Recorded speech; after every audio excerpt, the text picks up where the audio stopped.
Kumustahin naman natin ang dali ng trapiko sa North Luzon Expressway kung saan inaasahang lolobo ang bila ng mga bumibiyahe ngayong magpapasko.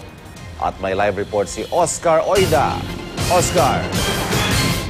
Yes, Ivan, tama yung sinabi mo. Bagaman ngayon inaasahan na talagang umpisa na pagdagsa ng mga motoristang uuwi sa kanilang mga probinsya para nga sa araw ng Pasko. Sa mga sandaling ito ay nanatili pa ng maayos ang daloy ng trapiko dito sa kahabaan ng North Luzon Expressway mula dito sa kanilalagyan natin sa may Balintawak Toll Gate hanggang makaabot dyan sa parte ng Dao. Magkabila ang direksyon niya na mula Dao pabalik ayos pa rin. Nagkakaroon na ng pagbagal sa mga sandaling ito dyan sa may Cloverleaf, Balintawak Cloverleaf, kung saan nagkakaroon na rin ng pagpila ang mga sakyan. Pero hindi yan dahil sa mga biyahero, kundi dun sa mga naiipit dyan sa may Balintawak Market.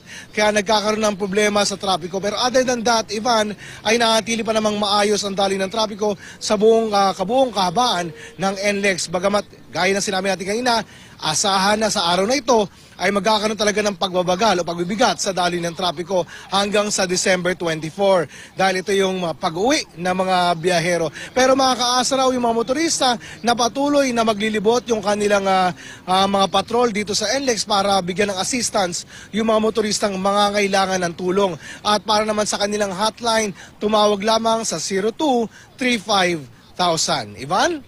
Oscar, anong oras daw sa pagtaya ng NLEX management? Anong oras yung pinakamabigat na buhos ng mga motorista dyan sa NLEX?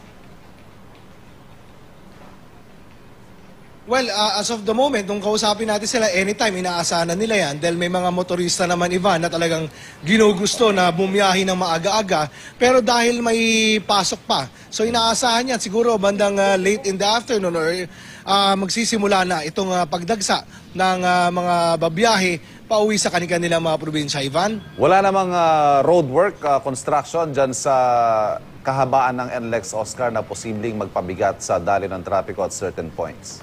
Sa mga sandaling ito, Ivan, ay wala naman tayo natatanggap na anumang impormasyon na merong roadworks na isinasagawa sa mga sandaling ito. As of the authorities ng NLEX sa buong magdamag ay naging maayos naman ang kanilang pag-monitor at wala sila nakikitang aberya so far. So hopefully, magpatuloy ito sa buong maghapon kahit na magkaroon man ng pagpila ay sana walang maging masyadong aberya lalo na aksidente, Ivan. Oscar Oida, maraming salamat.